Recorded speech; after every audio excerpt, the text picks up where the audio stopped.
안녕하십니까. 경남 정보대학 교수님들, 저는 신한대학의 신종우 교수입니다. 영상에서 두 번째 인사를 드리는데요. 첫 번째는 이제 에듀테크를 활용한 마이크로 러닝에 대해서 우리 교수님들과 영상에서 한번 소통을 했고요. 이번 2회째 영상에서는 이제 마이크로 러닝의 이 개념 이해와 마이크로 러닝을 위한 콘텐츠 제작의 이제 전체적인 줄거리를 함께 우리가 나눠봤기 때문에 이러한 이 마이크로 러닝을 통한 이 학생과의 상호작용, 특히 수업에서 절대적으로 필요한 이 상호작용을 과연 어떻게 해야 되는지 이런 부분을 이제 2회 영상에서 교수님들과 함께 의논을 좀 드려보고자 합니다. 자, 마이크로 러닝을 통한 학생과의 상호작용. 교수님들 혹시 학생과의 상호작용 어떻게 하고 계신가요? 이제 교수자 중심의 수업이 아닌 학습자 중심의 수업. 저는 학생들이 교수님 강의 들으러 왔습니다, 수업 들으러 왔습니다 라고 한다면 굉장히 혼을 냅니다. 강의 듣고 수업 듣는 것이 아니고 수업에 참여하는 거다 라고 하는 것. 이 수업 참여를 좀 더 능동적이고 좀 더 몰입에 이러한 참여로 이제 안내할 수 있는 이 방법은 사실 교실에서 이 절대적으로 중요한 이 상호작용이 어떠한 부분보다 더 중요하다라고 하는 거예요. 이런 맥락에 제가 슬라이드에 이 핑퐁 게임을 올렸는데요. 이 핑퐁 게임을 대부분 다 좋아하실 겁니다. 주고받고 할 수 있는 거. 주고 받으면서 상대방의 실수도 보며 웃고 이제 자신의 어떤 스트라이크나 또 실수도 서로 보면서 이제 이렇게 맞장구 치는 이러한 부분의 이 핑퐁, 이 탁구 게임이 교실에서도 실시간으로 교수자와 학습자 간에 이루어져야 될 이 절대적인 큰 하나의 이 키워드다. 이렇게 먼저 말씀을 드리고 이제 하나하나 출발해 보도록 하겠습니다. 특히 이제 우리 교수님들 디지털 네이티브라고 하는 세상에 와 있는데요. 이 디지털 네이티브, 과연 우리 교실에 들어와 있는 우리 학생들을 디지털 네이티브라고 해도 크게 틀리지 않을 겁니다. 이러한 디지털 이 네이티브라고 하는 얘들은 사실 5장 6부가 아닌 5장 7부의 스마트 디바이스를 태어나면서부터 이제 손에 들고 자유자재로 이제 이 스마트 디바이스를 활용하는 세대. 이래서 우리가 디지털 네이티브라고 하는데요. 우선 이 소통에 앞서 이 디지털 네이티브의 이 특성이 뭔지 먼저 한번 알아보는 것이 좋지 않을까요? 왜냐하면 이제 어떠한 이 관계에서도 이제 이 상대의 어떠한 이 관계성을 높일 수 있는 조건은 이 소통인데요. 소통의 부재가 온다라고 한다면 사실 많은 관계에서 트러블이 이제 거기서부터 일어난다라고 하는 거예요. 이제 교수자 중심의 수업에서 학습자 중심에서 이 디지털 네이티브의 특성을 좀 더 인지하고 이제 이 교수자가 수업 준비를 진행한다라고 한다면 우리의 수업은 좀 더 재미있고 이제 몰입의 수업이고 좀 더 이제 고품격의 수업으로 진행할 수 있다. 이렇게 먼저 말씀을 드리고요.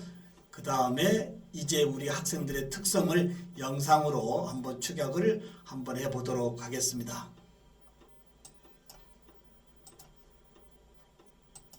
소통에 앞서 디지털 네이티브 특성을 알아야. 미래교육학자 신종우. 디지털 네이티브는 디지털 원어민으로서 개인용 컴퓨터, 휴대전화, 인터넷, mp3와 같은 디지털 환경을 태어나면서부터 생활처럼 사용하는 세대를 말합니다. 이들에게는 인스턴트 메신저 세대, 디지털 키드, 키보드 세대, 밀레니얼 등 다양한 별명이 있지만 디지털 언어와 장비를 마치 특정 언어의 원어민처럼 자유자재로 구사한다는 측면에서 디지털 네이티브라는 말이 가장 적합합니다. 위드 코로나 시대 그 어느 때보다도 디지털 네이티브라는 말이 많이 등장하고 있습니다. 바로 MZ세대로 불리는 10대, 20대 역시 디지털 네이티브 세대에 해당합니다. 코로나로 인해 비대면, 언택트 문화가 확산하며 디지털 네이티브 세대는 변화된 생활 환경에 누구보다 빠르게 적응하고 있습니다. 이러한 맥락으로 디지털 네이티브는 어린 시절부터 스마트폰, 컴퓨터 등 인터넷 환경에서 자라 디지털 기기를 자유자재로 이용하는 세대를 말하는 말입니다. 스마트폰을 쥐고 태어난 세대라고 불리는 이들은 자신이 관심 있어 하는 영상을 찾아 구독하는 형태로 콘텐츠를 소비하고 좋아요 버튼과 댓글로 자신의 의견을 피력하는 양방향 소통을 중요시합니다. 디지털 네이티브 세대는 흥미가 없거나 나의 취향과 다른 콘텐츠는 소비하지 않으며 이러한 취향을 존중받기를 원하는 특징이 있습니다. 자신이 원하는 형태의 상품과 서비스를 소유하고 싶어 하므로 맞춤형 서비스나 AI 추천 등의 개인화 옵션을 사용하기도 합니다. 또한 동영상 검색이나 콘텐츠를 소비하며 다양한 상황에 맞는 대처법을 찾기도 합니다. 맛있는 레시피 소개 영상을 보며 요리를 따라 해보거나 어려운 가구 조립 방법을 동영상을 통해 찾아보는 것을 예로 들 수 있습니다. 디지털 네이티브 시대의 생활로 첫째, 언택트를 선호합니다. 디지털 네이티브 세대는 타인과의 연결, 접촉을 중시하기보다는 자신만의 시간을 가지는 것을 좋아하고 이를 소비하는 세대입니다. 상품이나 서비스에 대한 문의 시챗봇을 이용하며 대면보다는 키오스크를 통한 주문을 선호하는데요. 대학가에서는 바리스타 대신 로봇 바리스타가 있는 카페나 무인 스터디 카페 등이 인기를 얻기도 합니다. 디지털 네이티브 시대의 생활로 둘째, 온라인 강의의 생활화입니다. 증강현실, 가상현실, 사물 인터넷 등 기술의 발달로 반드시 학습이 교실에서만 이루어질 필요가 없게 되면서 온라인 수업을 통해 공부하고 과제를 제출하며 친구들과 소통하는 등 온라인 수업에 빠르게 적응하고 있어요. 디지털 네이티브 시대의 생활로 세 번째, 라이브 커머스 활용입니다. 라이브 커머스는 생방송 스트리밍과 상업의 합성어로 실시간 방송으로 물건을 판매하는 유통 방식입니다.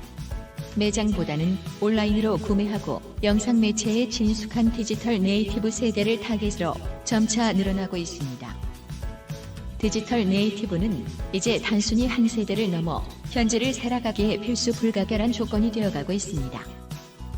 코로나로 인해 언택트로 변화된 삶이 일상화된 만큼 평소 디지털 기기를 멀리했다면 오늘은 디지털 네이티브들과 함께 익혀보는 건 어떨까요? 네, 우리 교수님들 간단하게 이 디지털 이 네이티브의 특성을 우리가 살펴봤는데요. 좀 더 이 축약되어진 영상으로 과연 디지털 네이티브의 특성을 좀 더 깊게 들어가 보도록 하겠습니다.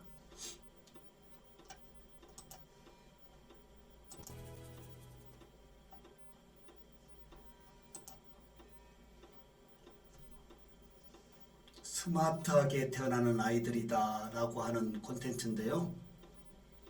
자, 이제 태어나면서부터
네, 우리 교수님들 어떻게 보셨나요? 조금 가장된 영상이라고도 할 수 있지만 어린이가 태어나면서 의료진의 도움으로 자신의 탯줄을 커팅해야 되는데요. 의료진의 스마트 디바이스를 빌려서 검색으로 이제 의료진의 이 가위를 빌려서 자신의 이 탯줄을 커팅하고, 그리고 이제 주민등록 신고가 아닌 이제 소셜 로그인하고, 그리고 인증샷 하나 하고 집에 구글맵으로 집에를 가는 이러한 애들이 우리 교실에 함께 하는 디지털 네이티브다라고 말씀을 드린다면 훨씬 좀 더 이 특성의 이해도가 좀 높아질 거라 생각합니다. 자, 제가 10여 년 전에 한국의 이 스마트 교수법이라고 하는 제가 주창한 이 스마트 교수법을 꺼냈는데요. 사실 많은 역풍을 맞았던 게 사실입니다. 왜냐하면 수업에 방해물에 이 스마트폰을 어떻게 수업에 쓰라고 하냐라고 했던 저의 역풍이 지금은 교육공학, 교육학에서도 이제 상호작용의 스마트 디바이스로 이제 이 함께하고 있다라고 한다면, 이러한 디지털 네이티브, 즉 교실에 99명의 디지털 원주민과 1명의 디지털 이주민이 만나 있다라고 한다면 누가 변해야 될까요? 99명의 디지털 네이티브의 원주민, 그리고 1명의 디지털 이주민의 교수, 과연 누가 변화되어져야 될까요? 교수자가 디지털 네이티브의 특성을 좀 더 알고 이제 이 마이크로 러닝의 이러한 이 학습을 우리 디지털 네이티브 특성에 맞게 소통으로 함께 한다라고 한다면 교실이 이 학습 목표를 올리는 부분에 좀 더 풍성하지 않을까, 이렇게 말씀을 드려보도록 하겠습니다. 소통의 앞 이제 인공지능이 과연 인간을 지배할 것인가라는 이어른 교수님인데요. 우리 이어른 교수님은 다 아실 겁니다. 끝까지 이제 어떠한 이 웰다이닝을 하셨고요. 어떠한 우리 어떤 의료의 약보다는 스스로 웰다이닝으로 삶을 이제 마무리하신 참 존경하는 교수님이신데요. 시대 키워드를, 시대 변화의 키워드를 자주 주창하신 교수님이십니다. 자, 제가 돌아가시기 전에 한 몇 개월 전에 함께 식사를 했는데요. 그때도 몸이 불편하신 가운데서도 한국 교육에 굉장한 이 걱정, 특히 인공지능 시대에서의 이 한국의 교육에 대한 이 패러다임의 이야기를 많이 해주셨습니다. 우리 교수님들, 이어른 교수님이 말씀하시는 인공지능 시대에 과연 우리 한국의 교육을 어떻게 접목할 것인지 이 부분은 한번 시청으로 함께 하도록 하겠습니다.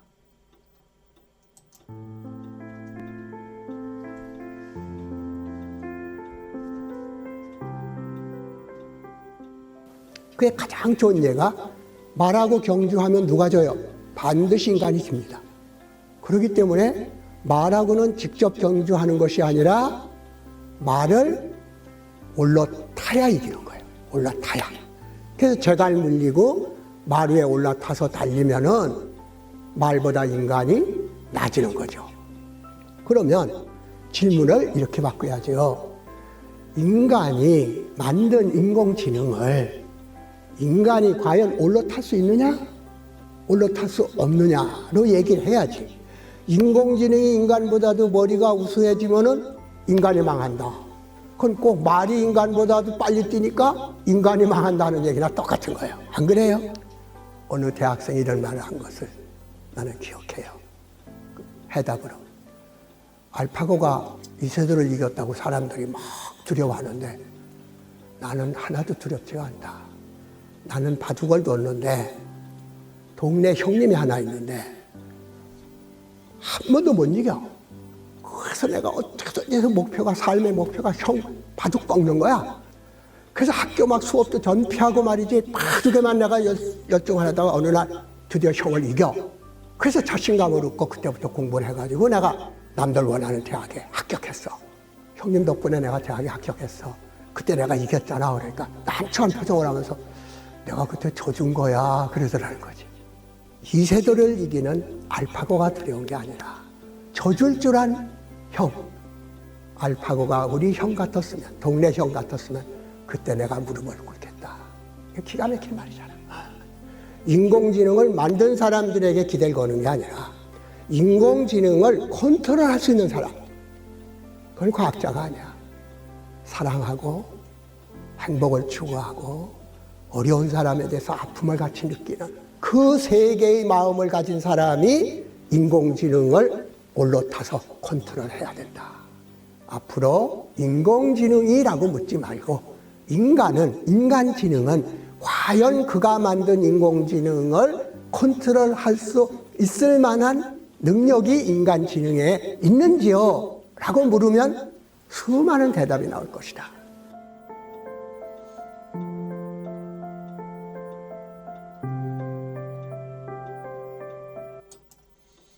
네, 우리 교수님들, 이어령 교수님의 인공지능을 잘 활용하자라는 말씀 아마 대부분 교수님 공감하실 겁니다.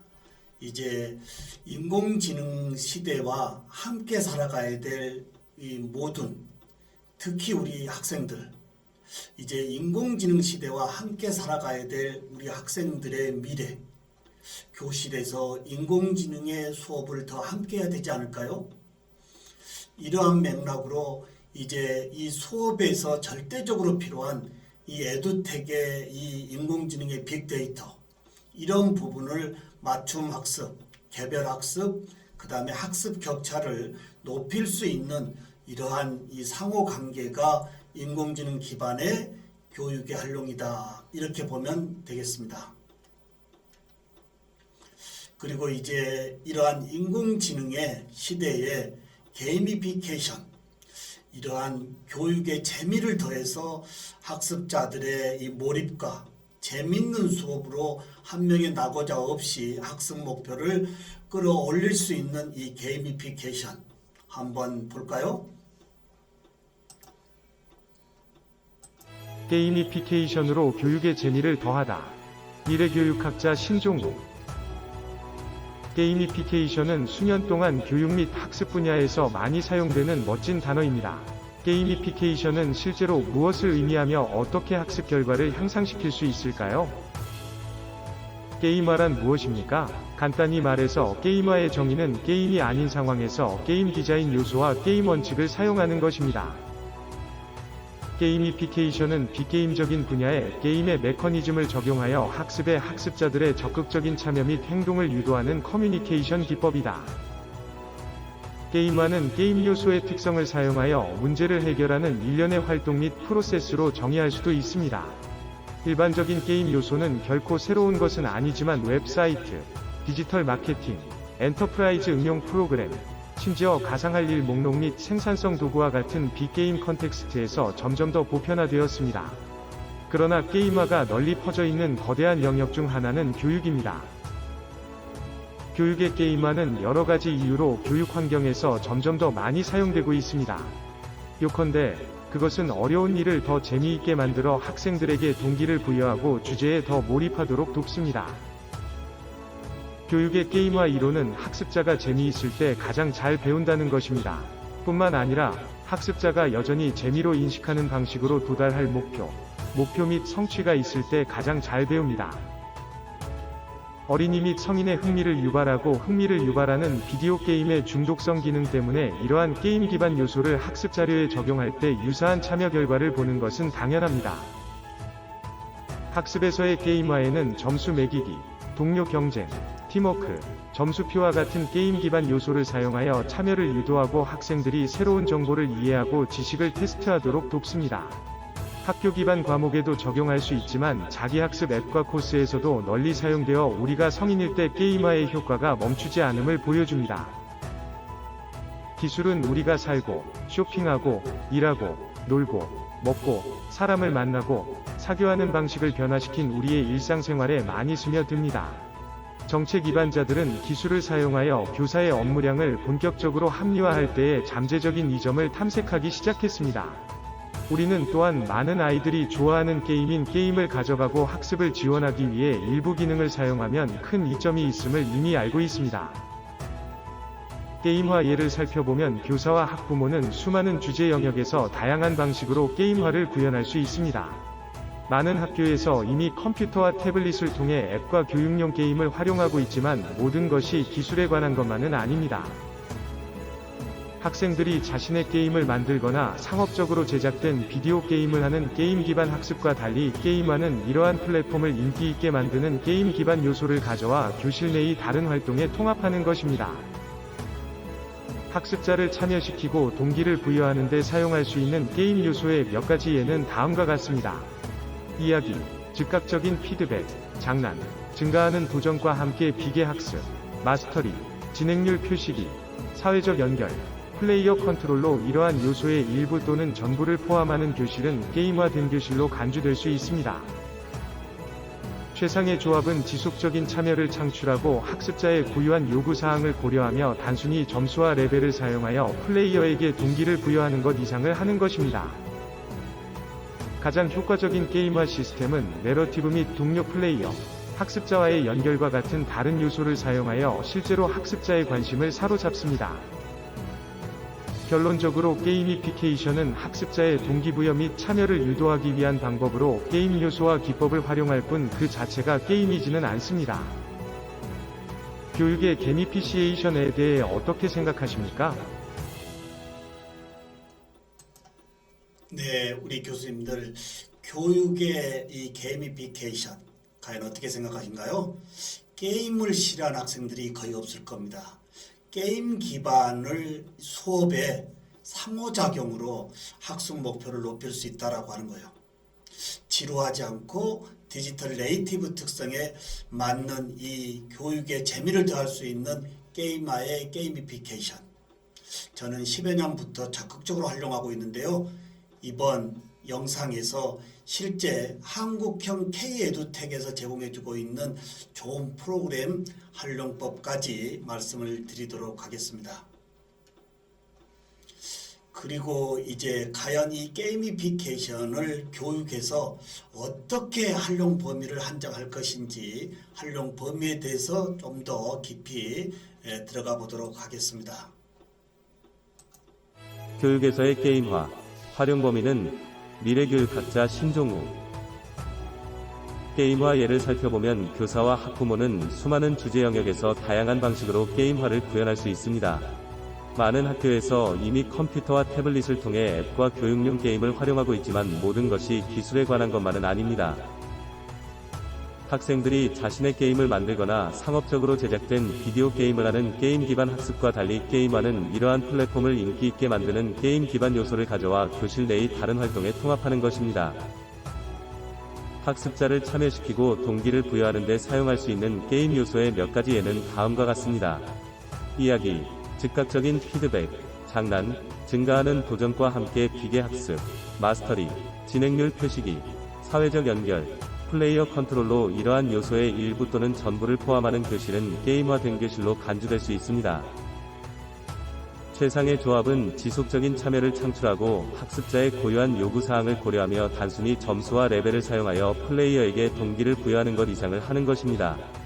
가장 효과적인 게임화 시스템은 내러티브 및 동료 플레이어, 학습자와의 연결과 같은 다른 요소를 사용하여 실제로 학습자의 관심을 사로잡습니다. 교사는 다음 예를 통해 게임화를 구현할 수 있습니다.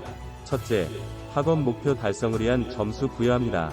학생들이 완전히 새로운 관점에서 간단한 질문 세트를 보게 하십시오. 정답 또는 잘 구조화된 답변은 점수 시스템에서 작동하며 학생들은 순위를 올라갑니다.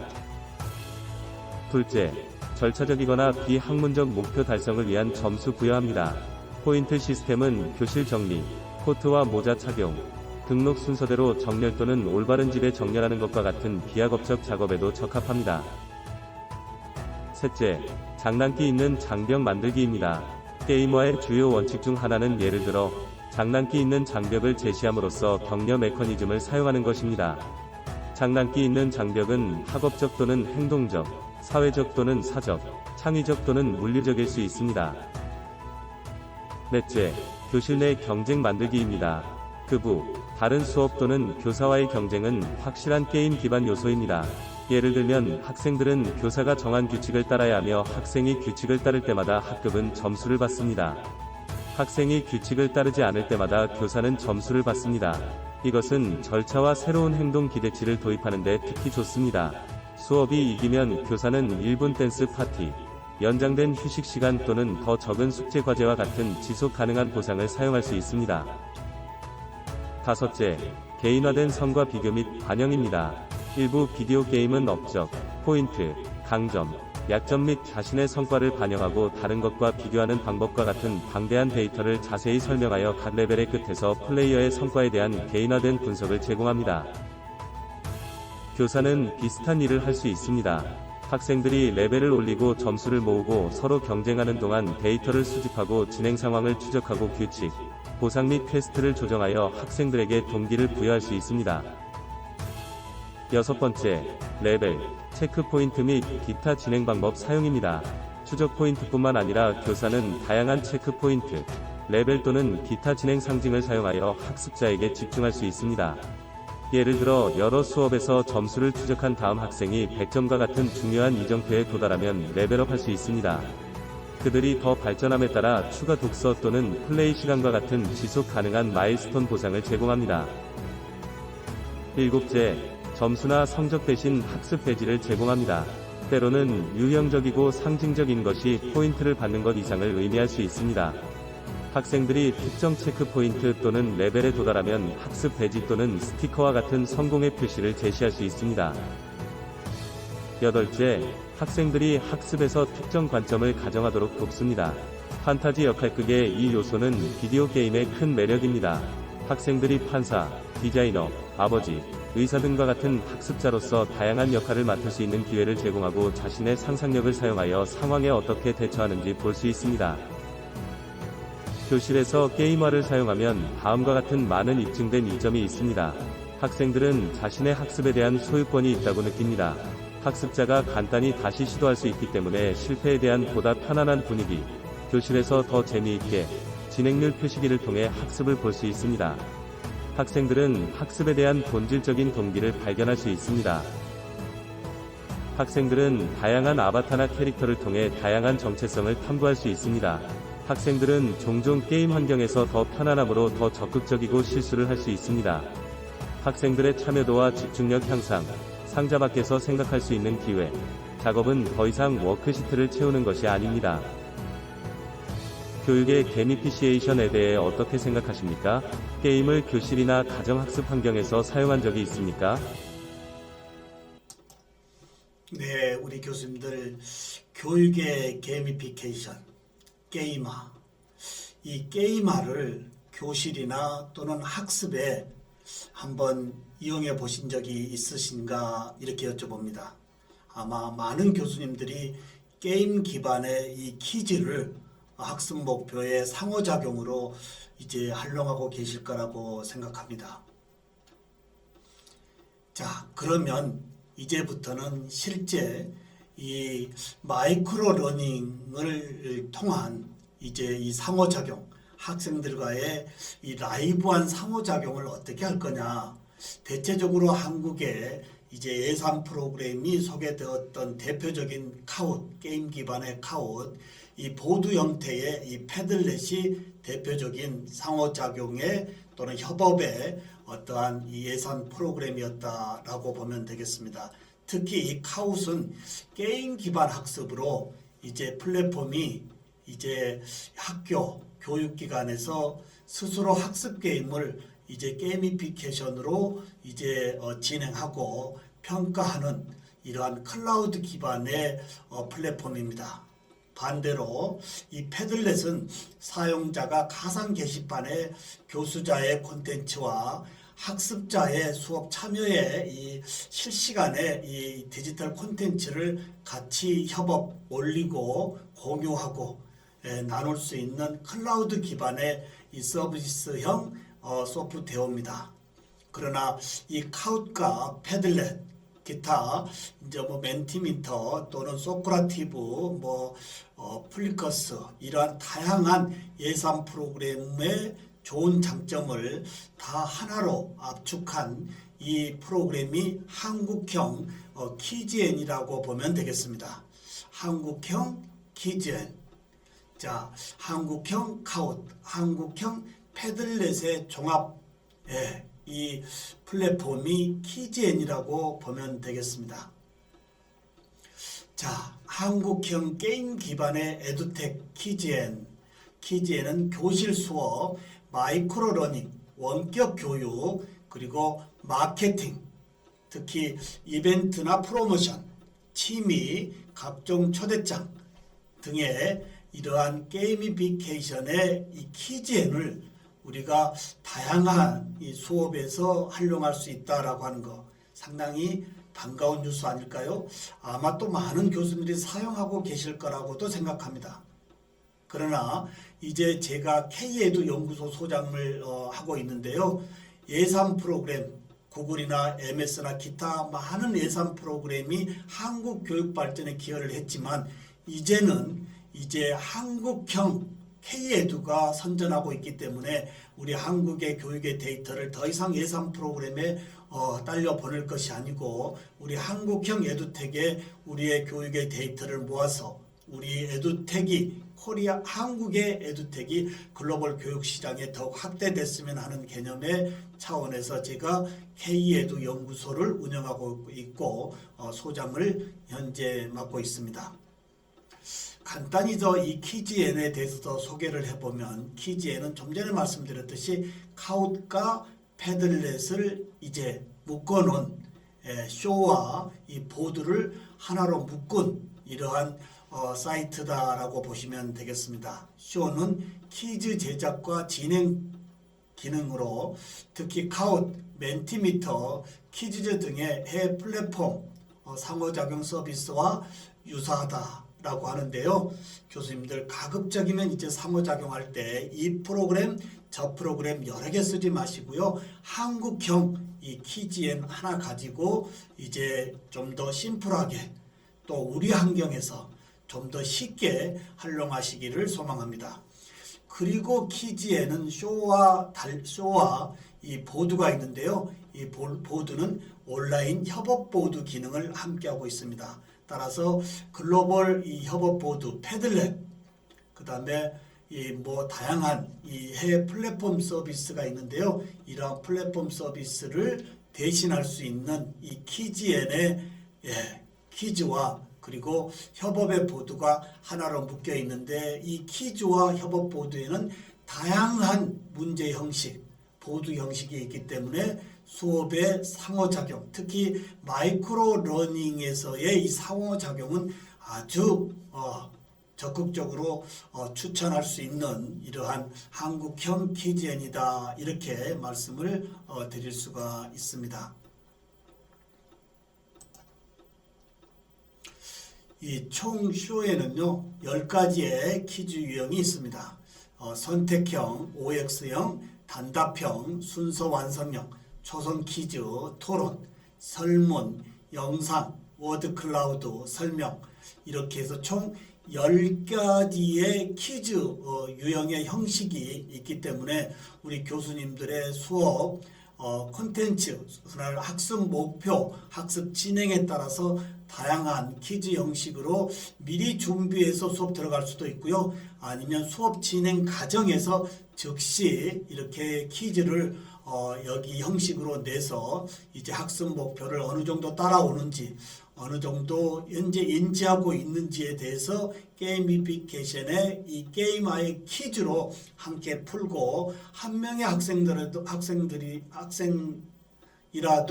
이제 수동적으로 앉아 있지 못하게 좀 더 이 몰입형에 능동적 학생들이 다 참여할 수 있는 게임 기반의 퀴즈다 이렇게 먼저 말씀을 드려보겠습니다. 그리고 이 쇼에는 실시간 플레이가 있고요. 미션 모드가 있습니다. 실시간 플레이는 하이브리드 교수법에서의 대면, 비대면 선택적으로 사용할 수 있고요. 미션의 모드는 프리 클래스와 애프터 클래스에서 사전에 플립드 러닝의 수업의 준비를 어느 정도 하고 오는지 아니면 이 인클래스에서 학습의 목표를 어느 정도 가지고 가는지 미션의 이 기능으로 좀 더 확인해서 학습 목표를 좀 더 높일 수 있는 이 실시간 플레이 기능과 미션 모드의 두 가지가 있다 이렇게 정리합니다. 다시 보면 실시간 현장 플레이는 대면입니다. 되면은 진행자의 화면에만 문제가 노출되고요. 문제와 보기가 노출되어지고 실시간 원격 플레이 비대면에서는 참여자 화면에도 문제와 보기 노출이 함께 이렇게 볼 수가 있다라고 하는 것. 좀 더 다시 설명드리면 대면에서는 진행자 화면에만 문제 그리고 이제 보기 노출이 되는데 이때 이제 참여자들은 선택된 컬러 이미지를 보고 누르는 이런 부분이고요. 실시간 원격 플레이는 이제 진행자 외로 참여자의 스마트폰의 화면에도 문제와 보기 노출이 함께 되어지기 때문에 쉽게 어렵지 않게 상호작용을 실시간으로 진행할 수 있다. 이렇게 말씀을 드립니다. 세 번째의 미션 모드의 과제, 좀 전에 말씀드렸듯이 프리클래스와 그리고 프리클래스와 애프터 클래스에서 이 미션 모드를 적용하면 사실 학습의 이 지금 준비와 그리고 학습을 어느 정도 하고 있는지에 대한 부분으로 우리가 선택할 수 있는데요. 특히 여기에는 재도전의 이러한 기능이 있어서 이 미션에서 100점 맞을 때까지 계속 문제를 풀어서 그래도 모방 학습으로라도 100점 맞을 수 있는 이 재도전의 옵션이 하나 있기 때문에 학생들이 좀 더 지루해하지 않고 게임을 끝까지 격파하는 식의 이런 게이미피케이션의 원리를 이런 재도전의 기능으로 우리 학습자들이 끝까지 낙오하지 않고 100점 맞을 때까지 도전한다라고 하는 것. 그리고 이 쇼에는 대면 비대면 최대 250여 명과 라이브하게 서로 소통할 수 있는 이런 기능이 있다라고 보시면 되겠습니다. 그리고 이 비대면 이 미션에서는요 이제 2,000명과 동시에 상호작용할 수 있는 부분이고 그 다음에 키즈N에서의 이 키즈 다음에 이 보드가 있는데요. 보드는 현재 7종이지만 최근 12종으로 템플릿이 더 확장이 되었습니다. 12종류의 템플릿 보드는 협업 보드에서 최고 아닐까요? 다양한 템플릿 유형을 섞어서 수업 전에 미리 보드로 만들어 갈 수도 있고요. 실시간에 수업에서 이 보드를 만들어서 교수자와 학습자 간에 라이브한 디지털 콘텐츠를 주고받으면서 공유할 수 있는 이러한 보드. 그리고 특히 이 보드에는 방탈출 이 템플릿이 있기 때문에 우리 학생들이 더욱더 재미있게 몰입할 수 있는 이러한 방탈출 게임 그리고 여기에 챌린지 템플릿도 함께해서요. 특히 미션 게임에서 이 팀 빌딩에 굉장히 좋은 이러한 보드다라고 이렇게 간단하게 이 키즈N에 대해서 좀 말씀을 드리고요. 특히 이 키즈N에서는 참여 이력, 학습자들의 참여 이력에 웹이나 웹셀, 이미지 다운로드를 다 제공해서 단지 게임과 보드에서 그냥 수업으로 끝나는 것이 아니고 수업 진행 시에 이루어지는 게임 기반이나 이 보드 형태의 모든 이 데이터를 이제 다 클라우드에 놓을 수도 있고 아니면 다운로드 받아서 공유할 수 있다라고 하는 부분까지 상당한 이점으로 제공해주고 있습니다. 그리고 이제 이 수업 활동, 평가, 방과 후 과제, 의견 수집, 행사 외적으로도요. 좀 더 지루하고 좀 더 수동적으로 참여하는 학생들을 좀 더 몰입해, 좀 더 능동적인 참여로 바꿀 수 있는 게이미피케이션의 이 한국형 K-에듀의 이 키즈N 한번 적극적으로 이 마이크로 러닝의 이 상호작용으로 한번 연결해 보는 거 좋을 듯 합니다.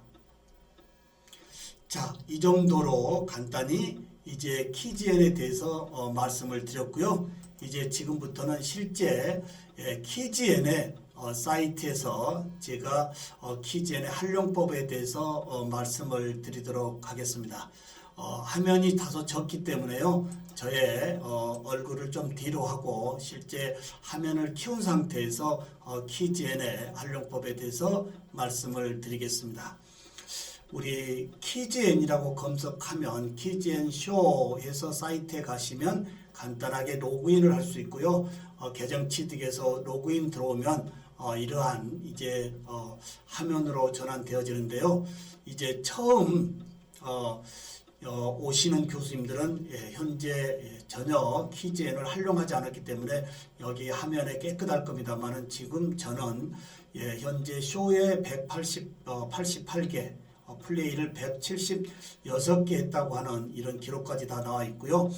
먼저 잠시 설명을 드리면 상단에 만들기가 있습니다. 이 만들기 눌러보면 총 5가지를 만들 수가 있는데 쇼, 보드, 비디오, 박스 그렇게 해서 총 5가지의 다양한 형식을 만들 수가 있고요. 그 다음에 가운데에 이 검색을 눌러보면 쇼, 보드, 비디오, 박스 5가지 형태의 이제 이 형식을 이제 이 키즈엔 계정을 가지신 분들이 여기에 이 공개해 놓은 것들입니다. 그래서 공개되어진 부분들이기 때문에 혹시 우리 교수님들의 수업에 일반 상식이나 또는 간단한 뭐 이 재미의 퀴즈 등도 가져다가 편집해서 사용하는데 아무런 저작권에 문제 되지 않는다. 이 검색이 하나 있고요. 그 다음에 이제 글로벌 사이트가 있는데 글로벌 사이트는 일본과 이 타이완에서 현재 교육에 쓰고 있다라고 보시면 되겠고요. 그 다음에 네 번째에 이 그룹. 자, 이렇게 이제 키즈엔의 그룹 이렇게까지 4개의 상단에 메뉴가 이제 함께하고 있습니다. 그리고 이제 좌측에 보면 마이쇼가 있는데요. 마이쇼는 현재 제가 진행했던 쇼 기반의 모든 부분이 여기에 순서적으로 클라우드 되어져 있고요. 그 다음에 밑에 마이 보드 역시 제가 지금까지 진행하고 있는 이 보드의 다양한 것들이 여기 클라우드 되어져 있는 것을 볼 수가 있습니다. 역시 마이박스, 그 다음에 밑에 리포트까지 다 지금 클라우드 되어 있기 때문에 실시간의 게임 기반의 퀴즈와 상호작용 이런 모든 것들을 여기에 쇼 결과에서 우리가 확인할 수 있다라고 하는 거예요. 제가 모 대학에 얼마 전에 특강을 진행했는데 그 특강 진행하는 범위에서 이제 여기에 미션 기능 또는 플레이 기능을 제가 눌러보면 현재 여기에 이제 이 결과값을 우리가 전체적으로 알 수 있고요. 좀 더 모든 한 사람 한 사람의 이 점수표를 다시 이렇게 데이터로 리포트로 우리가 가져올 수 있기 때문에 클라우드 되어져 있기 때문에 좀 더 맞춤 학습, 개별 학습, 학습 격차를 줄이는데 상당한 이점이 있다라고 보시면 되겠습니다.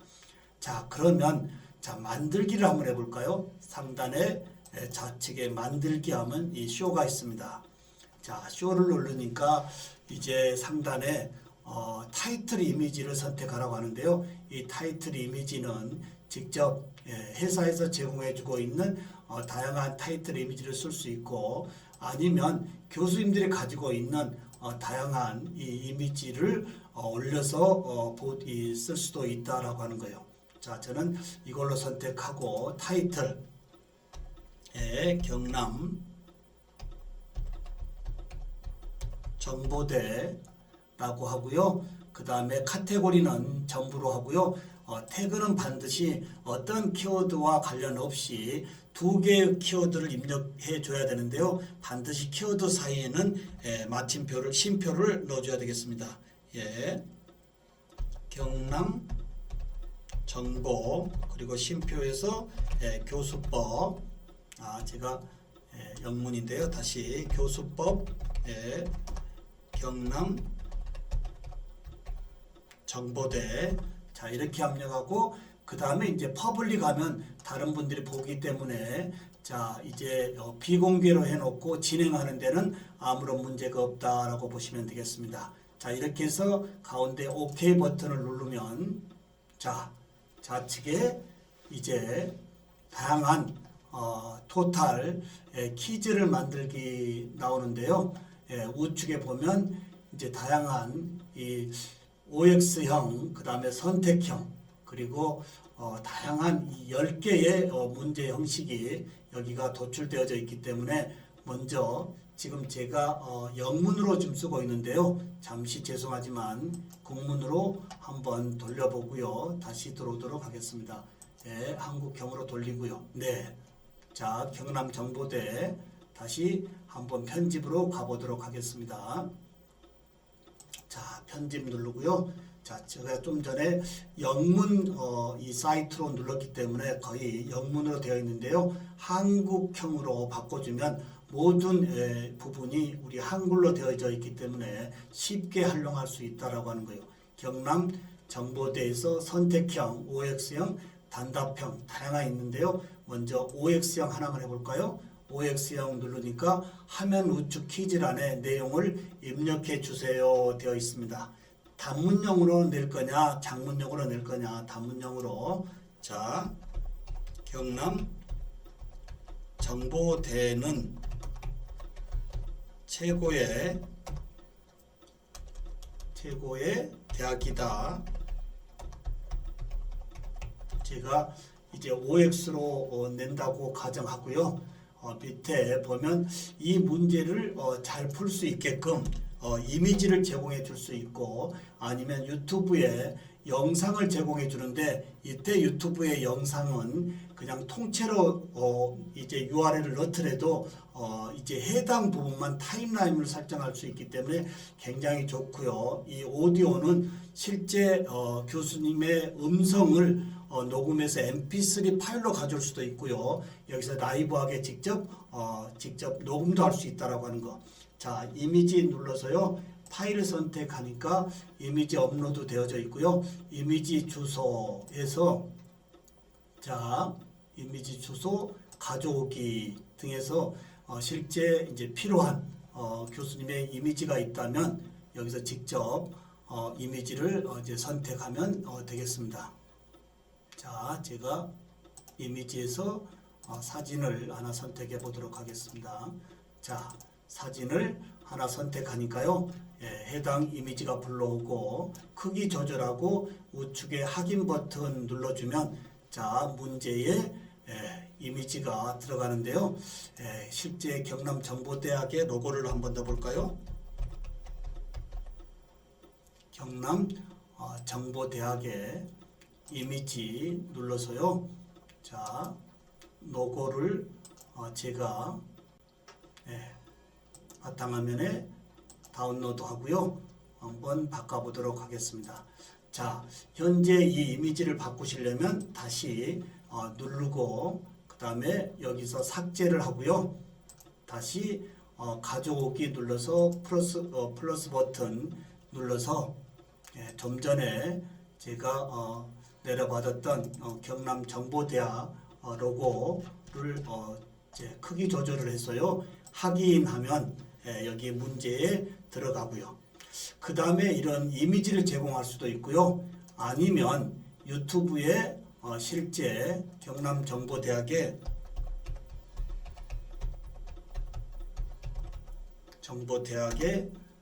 유튜브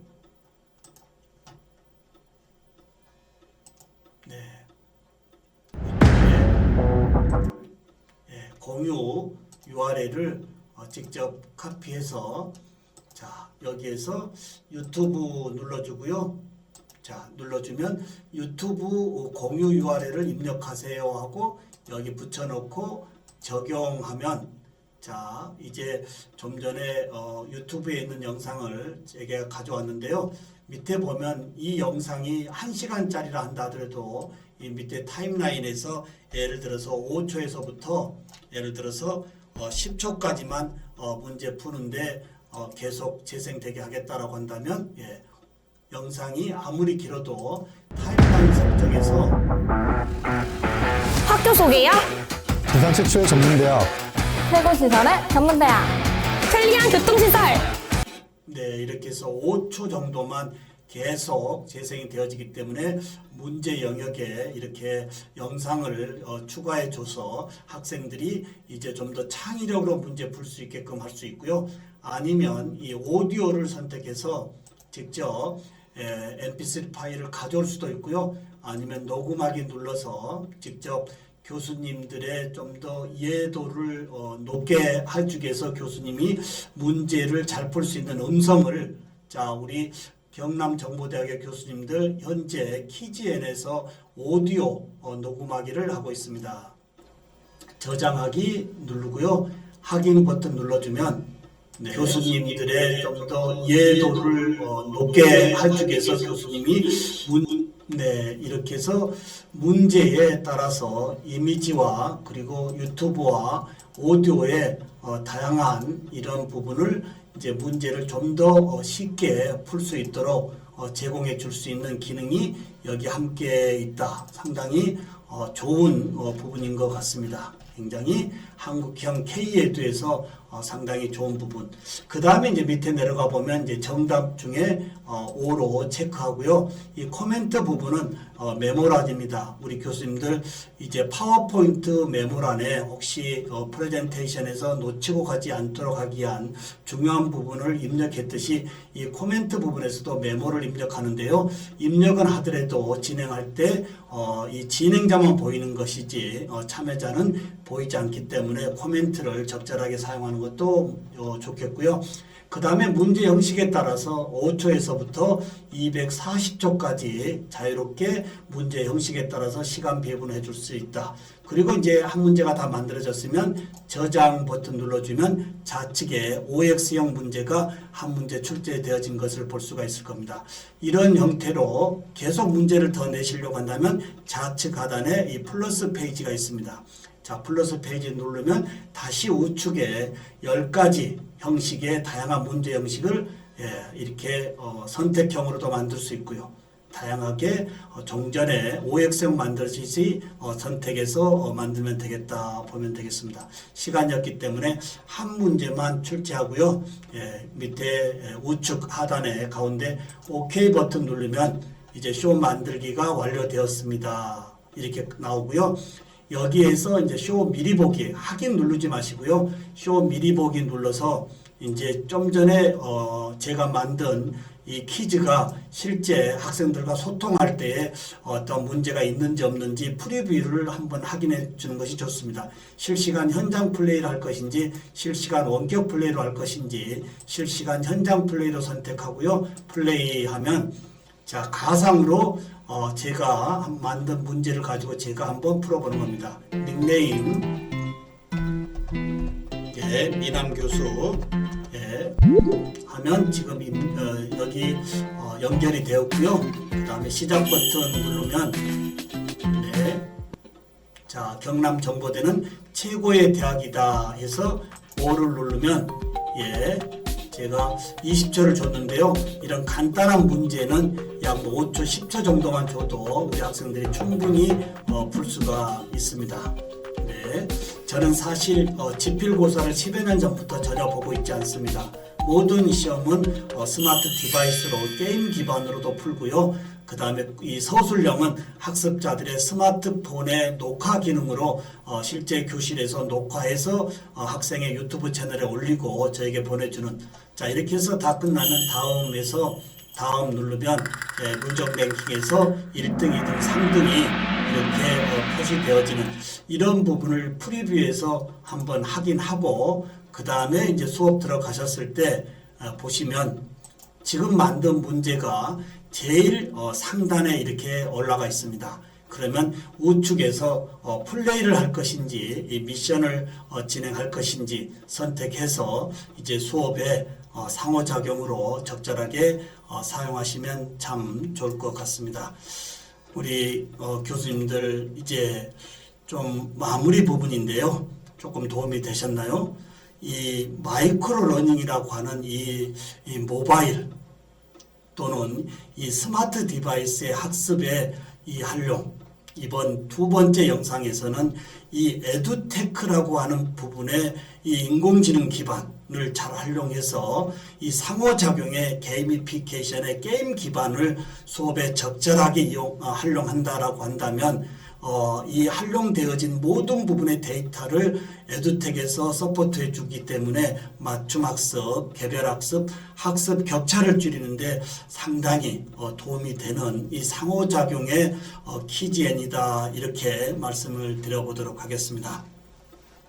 우리 경남 정보대학의 교수님들, 자, 좀 전에 말씀드렸던 다양한 이러한 상호작용의 프로그램들이 있지만 이제 이 우리 한국형 K-에듀의 이러한 좋은 프로그램으로 마이크로 러닝을, 이런 상호작용, 학생들과 좀 더 적극적인 상호작용으로 이제 2023년도 우리 교수님들의 이 교실이 좀 더 이제 밝고 학생들과 소통하고 그리고 재미있는 수업 되시기를 소망합니다. 지금까지 신한대학교 신종우 교수였습니다. 감사합니다.